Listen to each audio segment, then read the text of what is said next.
Tu fais quoi toi? Rien, j'ai été viré. Je suis pas heureux au travail. Au bout d'un moment, on n'en peut plus, on se réveille, on pleure, on n'est pas bien. Le décalage entre la direction et les personnes qui travaillent concrètement sur le terrain est absolument gigantesque. Changer. N'ayez pas peur de changer, il faut. Bonjour à tous. Récemment, j'ai regardé des sondages sur la satisfaction des Français dans leur travail et je suis tombé sur tout niveau chiffres. Un qui disait que 58% des gens adoraient leur boulot, un autre que 83% des gens se sentaient très investis, et enfin que 70% des gens y allaient reculons tous les matins. Bref, on peut faire dire ce qu'on veut aux chiffres, du coup je vais faire ce que je sais faire de mieux, aller demander directement aux gens. C'est parti. On fait un reportage sur la satisfaction des gens dans leur travail. Oh putain. Là, je suis en pause en plus, donc Ça c'est... dure 2 minutes. Ouais, Comment ça se passe un peu au boulot?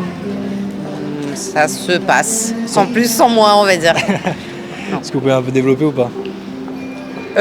Non, l'ambiance est cool. Après, le travail est pas si bien que ça. C'est pas très intéressant. Vous voyez, je sors d'H&M. Ouais. Je travaille chez H&M. Ok. Voilà. Qu'est-ce qui ferait que vous auriez plus envie d'aller au boulot le matin? Qu'est-ce qui vous manque en fait? Un truc qui a un peu plus de sens, je dirais. Parce que là, plier des vêtements, c'est sûr que c'est pas le truc le plus intéressant du monde. Voilà. Après, je dirais que les collègues sont hyper sympas et que c'est ça qui donne envie quand même.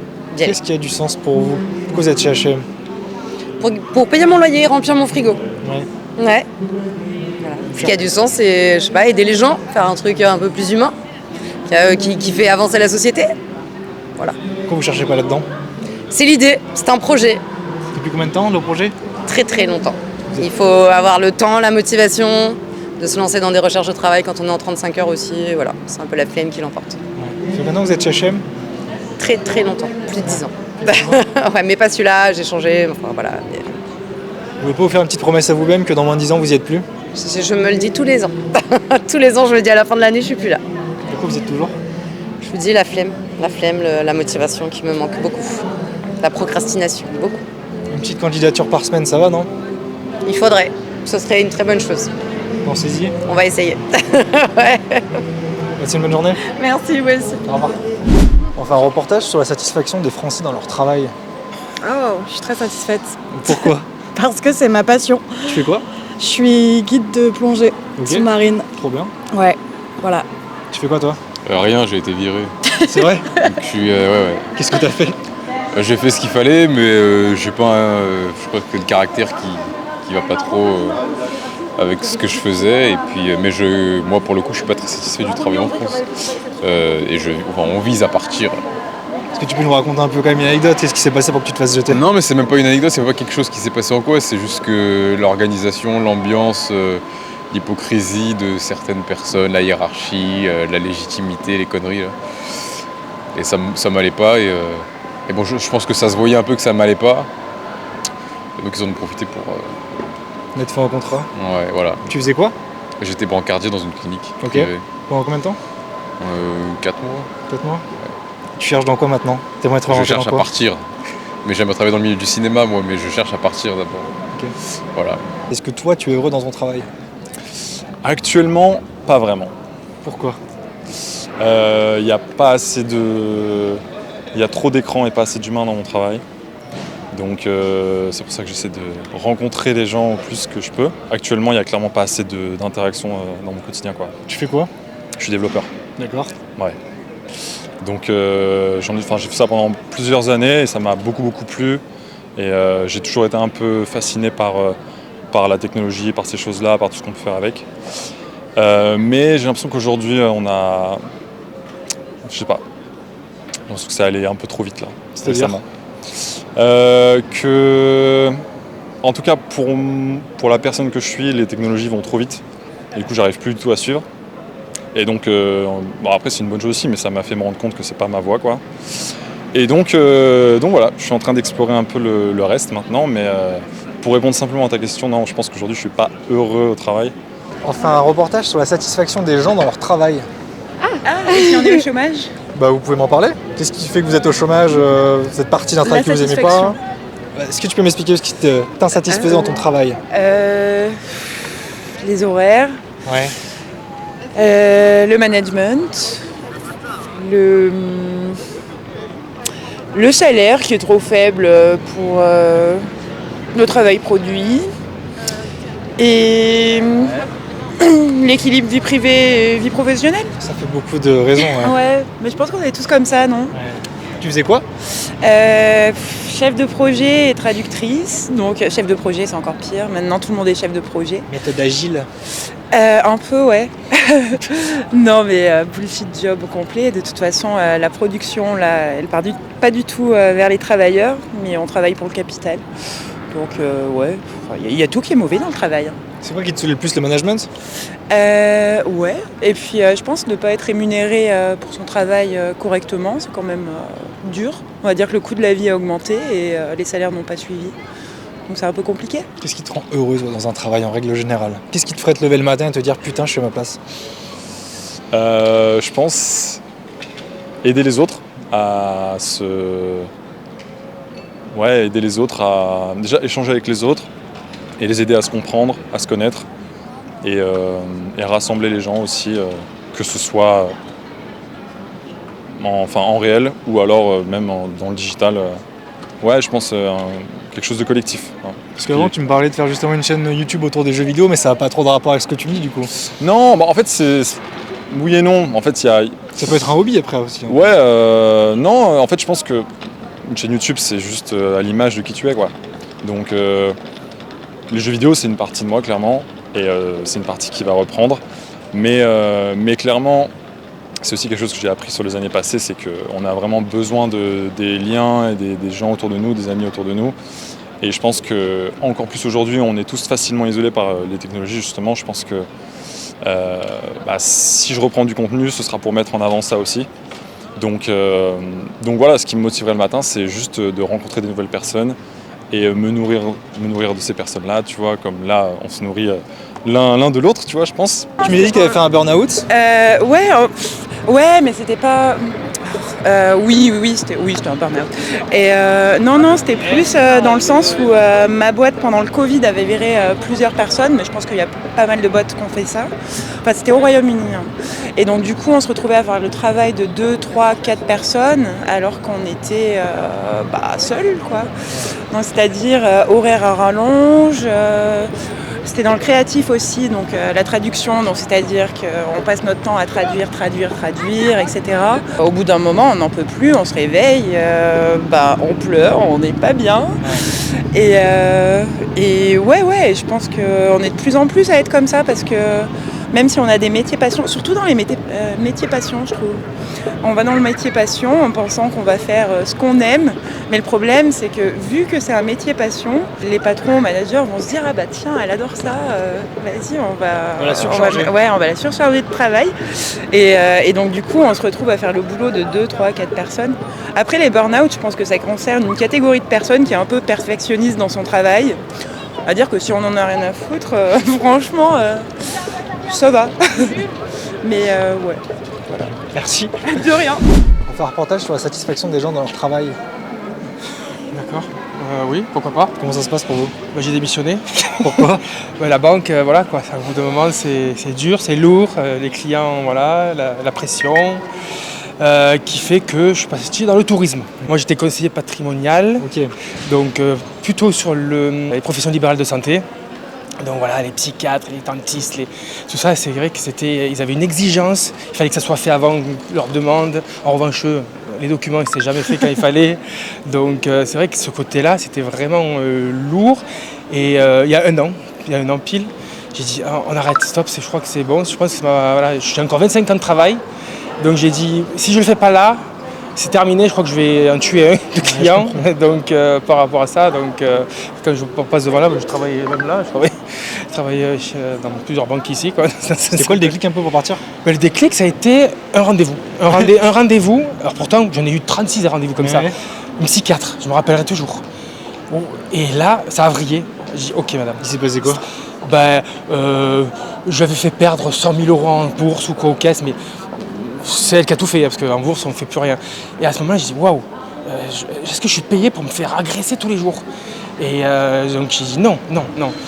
C'était le vendredi, 17 février. Et le 20 février, le mardi, je suis allé voir ma directrice, j'ai dit, non, on arrête les règles. J'étais allé voir un match un week-end, et hop, le vendredi, j'étais parti. Donc vraiment, commencer par la Suisse, et après j'étais parti. Donc voilà, c'est vraiment le déclic, c'est une cliente, mais même je l'ai remerciée même, finalement, parce que Là, je suis beaucoup plus apaisé, j'ai plus besoin de crème pour le ci, pour ça, pour les médicaments. Non, c'est vrai que Carrément, vous prenez des médocs? des médocs. Voilà, c'est tout ce qui est cutané, le stress, quoi. Ouais, bien sûr. Donc, au bout d'un moment, pourtant, j'accepte facilement comment on appelle ça, le stress, la pression, ça me dérange pas, c'est le commerce, donc il n'y a aucun souci. Mais là, c'était vraiment, je pense que c'est vraiment, parce que j'adore ce que je faisais en plus, hein. C'est ça le pire, c'est qu'il y en a qui font pas, qui n'aiment pas, mais moi, j'aime ce que je faisais, donc alors, je dis pas que j'y reviendrai pas, mais peut-être je l'aborderai autrement. Okay. Et notre philosophie. On fait un reportage sur la satisfaction des Français dans leur travail. Ah waouh. Je suis au chômage. Pourquoi, tu t'es barré, tu trouves pas? Non, en fait maintenant je fais de la musique donc j'ai un peu quitté le monde du taf. Tu faisais quoi avant? J'étais en restauration. Ok. Voilà, j'étais barman. Ça se passait comment? C'était dur, mais enfin c'était un taf quoi. donc c'est alimentaire, donc on y va. Qu'est-ce qui t'a permis justement de switcher pour faire de la musique? Les horaires, les contraintes, là pour le coup la nuit, qui était assez chiant, et je me suis consacré à ma passion pleinement quoi. Et c'était quoi le déclic dans ta tête pour te dire je quitte la restauration pour parce que j'avais envie de faire ce que j'aime et arrêter de suivre des trucs un peu conventionnels, on a besoin d'un taf et tout ça pour vivre quoi. Donc j'ai profité de mes aides et de ce que j'avais à apprendre pour essayer de me consacrer à ça. On parle de la satisfaction des Français dans leur travail. Comment ça se passe pour vous? Moi je suis satisfait 100% parce que je suis comédien. D'accord. Vous en vivez pleinement? Oui, je suis intermittent du spectacle au niveau du régime. D'accord. Vous avez toujours été comédien ou c'est une réorientation? J'ai toujours fait du théâtre et après j'ai été créateur de bijoux et maintenant je suis comédien depuis 4 ans, je fais plus que ça. Ok. Donc je vais vous demander pourquoi vous aimez ça, c'est votre passion. Donc, j'aime ça parce que justement ça n'est pas routinier. Vous savez, on a l'impression toujours de vivre dans d'autres histoires et moi c'est ce qui me motive dans la vie. Ah mais je travaille pas là en ce moment. T'es heureux dans ton ancien taf ou pas? Dans mon ancien taf? Ouais, non. Pourquoi? Parce que ça gagne pas assez. Ouais. Et voilà. Juste pour la thune? Exactement. Il faut que ce soit motivant. Il n'y a que ça qui te motive dans la vie, la thune? Ça fait partie de mes motivations principales. Ouais. Ouais. Tu t'es fait dans quoi? Dans l'esthétique. Ouais. C'est vrai que ça paye pas trop l'esthétique. Ouais, c'est clair. Il fallait faire des études pour avoir un pouvoir d'achat, quoi. Du coup, c'est quoi un peu ton plan là pour avoir de la thune plus tard? Là, pour l'instant, trouver un footballeur. Super. Non, c'est pas vrai, je rigole. Niche-toi un petit peu. Non, c'est pas vrai, je rigole. Je sais pas trop, en vrai, c'est un peu compliqué. Parce que travailler pour travailler, flemme. Au moins trouver quelque chose que j'aime. Au moins. Après, si le salaire il n'est pas avec, faire au moins quelque chose que j'aime. T'aimerais faire quoi? T'as quand même des idées ou pas un petit peu? Pas trop, hein. Pas tellement en vrai. Enfin, idée, c'est compliqué. Tu le vis comment? Mal. Très mal. Non, en vrai, ce qui est le plus dur, c'est de rien faire. Ça, c'est compliqué. Mais après, j'ai pas envie de travailler pour rien, quoi. Enfin, je pourrais travailler, je sais pas, dans des trucs, dans des restos, mais que ma vie soit du coup réduite pour rien, finalement. Comment pour vivre du coup là si t'as pas de taf, t'as le chômage? Ouais, plus ou moins. J'ai une sécurité financière qui me permet de pas travailler, sinon je serais en train de travailler comme tout le monde. Mais voilà, c'est pas une solution sur du long terme, donc on verra dans le temps. J'espère trouver ma voie parce que le temps passe. Et voilà. Sur le monde du travail en général, moi j'ai fait un machin journaliste, j'ai été prof des écoles, j'ai quitté l'éducation nationale pour des raisons, disons on va dire, qui pour moi me semblaient logiques. Je me retrouvais plus dans la pression que l'éducation nationale met sur les professeurs. Et du coup maintenant je travaille chez Greenpeace et j'ai rien à dire sur le monde du travail. J'ai enfin trouvé, pour une fois, disons en tout cas des conditions de travail exceptionnelles dans lesquelles on est respecté en tant qu'être humain, et ce qui est assez rare aujourd'hui on va dire. Donc honnêtement, tu m'aurais posé la question il y a 5 ans, j'aurais pas du tout eu la même réponse qu'aujourd'hui, mais aujourd'hui je suis la personne la plus épanouie du monde. Tu fais quoi chez Greenpeace? Moi je suis responsable d'équipe dans l'émission de collecte de fonds. D'accord. Pour Greenpeace France. Est-ce que tu taffes toi en ce moment? Non, pas du tout. Aïe aïe aïe, pourquoi? Je suis en sortie d'études, D'accord. j'ai terminé mon master et je viens d'arriver sur Marseille, Ok. dans tous les cas. Premier taf du coup que tu vas trouver? Ouais.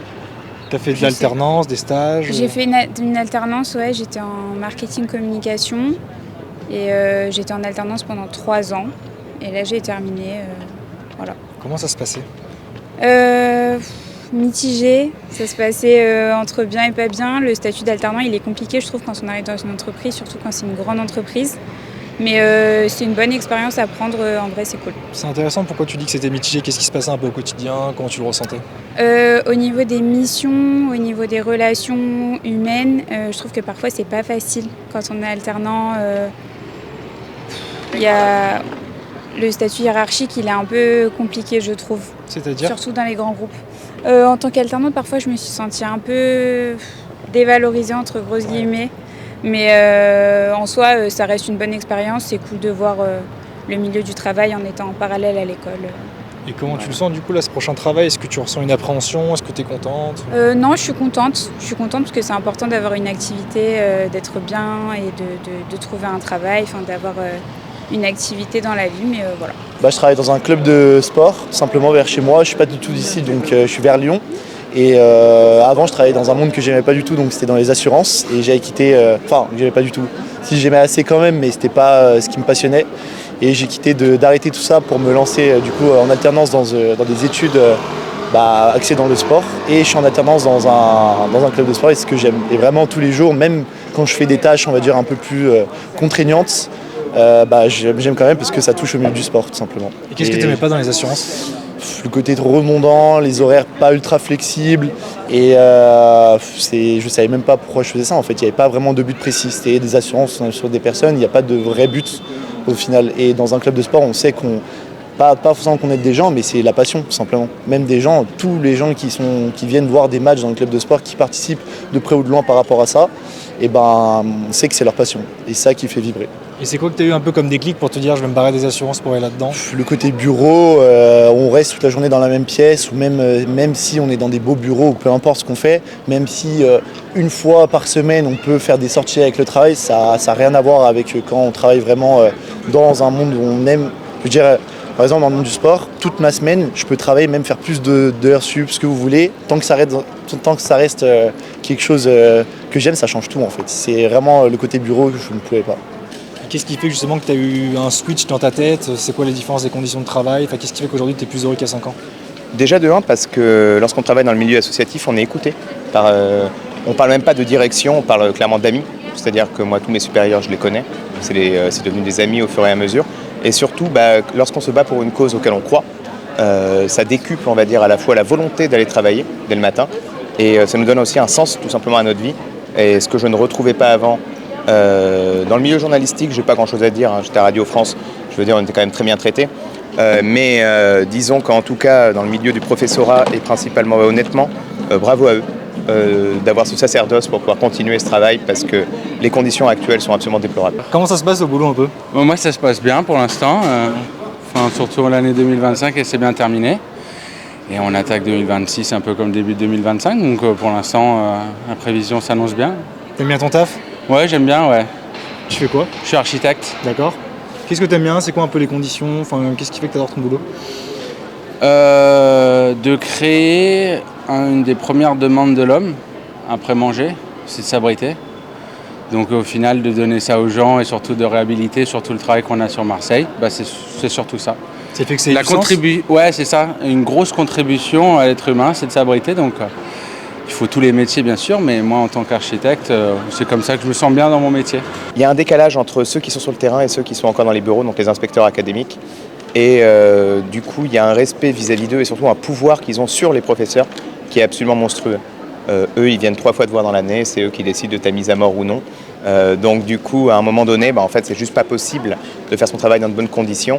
Lorsque tu as besoin juste de demander, tu vois, genre une boîte de craie, ça prend 3 semaines, tu ne sais pas pourquoi, donc tu finis par l'acheter avec ton argent. Et évidemment, tu n'es jamais remboursé, mais ça, c'est une chose.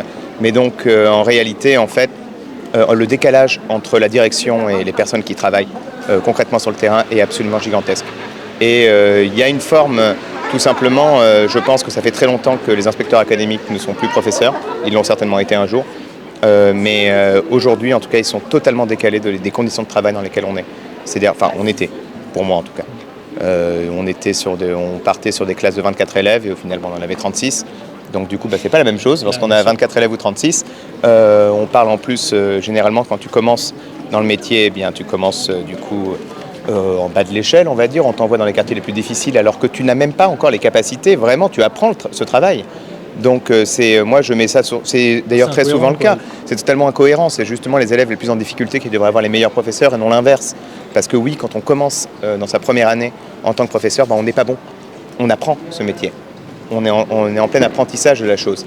Donc du coup, être directement mis en relation avec le public, en théorie considéré comme étant le plus difficile, oui, ça pose des difficultés à la fois pour les enfants et à la fois pour les professeurs. Qu'est-ce que vous pourriez donner comme conseil justement à des personnes qui ne sont pas forcément heureuses de leur travail, qui voudraient partir? Parce que vous avez fait quand même un grand écart, c'est intéressant. Oui. Qu'est-ce que vous pourriez donner comme conseil à ces gens-là? Le conseil, c'est d'abord peut-être se poser pendant une semaine de vacances, voir ce qu'on affecte dans l'avenir. Et par rapport à ça, disant, est-ce que je me vois encore, même pas 10 ans, même pas 20 ans, 5 ans dans le truc. Si vous ne voyez pas, il y a plein de choses quand même pour accompagner, pour faire que finalement, stop. Parce que même l'employeur, il n'est pas satisfait parce que si on est mal, on est en arrêt et voilà. Donc il y a plein de choses pour accompagner. Donc c'est vraiment se poser une semaine de vacances. C'est peut-être la plus importante semaine de vacances que vous pouvez avoir. Et après se voir dans 5 ans, dans 3 ans. Même là actuellement, l'année d'après, ils n'arrivent pas à se voir. Donc après c'est difficile actuellement, voilà, là c'est vraiment l'opportunité qui a fait que. Je remercie mon ancien employeur qui m'a laissé partir tranquillement, mais après il y a ça aussi, la pression sociale aussi qui fait que c'est plus difficile. Mais vraiment voilà, se poser, se voir et ne pas insister, parce que quand je vois le nombre de burn-out, parce que voilà, quand j'étais dans les assurances moi, la burn-out, il faut 5 jours d'hospitalisation pour que ça soit pris en compte, le prêt immobilier. Et là, il y avait quand même des hospitalisations de burn-out, quoi. Et dans l'agence, les agences, ils sont en taux d'absentéisme énorme, un turnover énorme. En plus, les nouveaux arrivants, les années 2000, 2005, bon, c'est pas l'appartenance à l'entreprise qui les motive, on va dire. Donc voilà, ils sont pas bien, hop, ils partent. Et c'est vrai que c'est plus difficile, quoi. Le côté humain, c'est le plus important, je trouve. Ouais, c'est ça. De partout, de toute façon, même pas forcément qu'au travail. Le côté humain, si on le retrouve même au travail, qui de base n'aime pas. Dans le monde du travail, c'est assez droit, carré, donc avoir des gens qui sont assez flexibles, comme il dit, comme son tuteur, ou même des gens qui restent normaux. Ouais, des managers en fait qui sont humains. Voilà, c'est ça, qui comprennent que parfois dans la vie, il n'y a pas que le travail et qu'on doit sortir de ça, et ça change. Moi, par exemple, si je dois finir genre 30 minutes ou 1 heure avant, j'ai pas de soucis à demander. Je sais qu'il y a certaines personnes dans leur lieu de travail, ils ont un peu peur, on va dire, de demander de partir plus tôt, et c'est plus compliqué. Puis ça fait un environnement assez, je dirais pas malsain, mais ils ont peur de demander. C'est ça. Et moi, dans mon travail, j'ai pas ce sentiment de peur. En fait, je sais que je suis libre de demander. Il reste naturel. Et voilà. Il reste lui-même. Très important. Ouais. Après, comme on l'a dit, ça dépend du manager, de l'ambiance aussi du travail. Moi, je sais qu'on est une entreprise assez familiale, on rigole ensemble. Il reste très proche, les mêmes délires. Ouais. Ça, c'est cool. Après, malheureusement, il y en a, ils choisissent pas leur travail. Enfin, ils choisissent leur travail là où ils sont, mais ils choisissent pas leurs collègues. Et donc ça peut être compliqué, mais voilà, le mieux, c'est de se sentir bien au travail. Et un truc à dire aussi pour même les plus jeunes qui trouvent un travail, c'est même s'ils disent par exemple mon rêve c'est de travailler dans n'importe quoi chez boulanger, et que les collègues ou leurs patrons et tout ça correspond pas du tout à ce qu'ils cherchent, partez, échangez, et s'ils ont la possibilité de partir, oui, s'ils sont en galère, ils ont vraiment besoin de thunes, on peut pas partir comme ça, mais s'ils ont la possibilité de partir, partez, changez. Faut jamais changez. Forcer, voilà, c'est ça. Si l'environnement il correspond pas à vos attentes, partez, changez. Si vous avez la possibilité, comme je dis, il y en a, ils doivent payer des crédits, des loyers et tout, ils peuvent pas partir comme ça, mais s'ils ont la possibilité, changez. N'ayez pas peur de changer, il faut. Voilà, conclusion. Voilà. Merci à vous en tout cas. Pas de soucis. Merci à toi.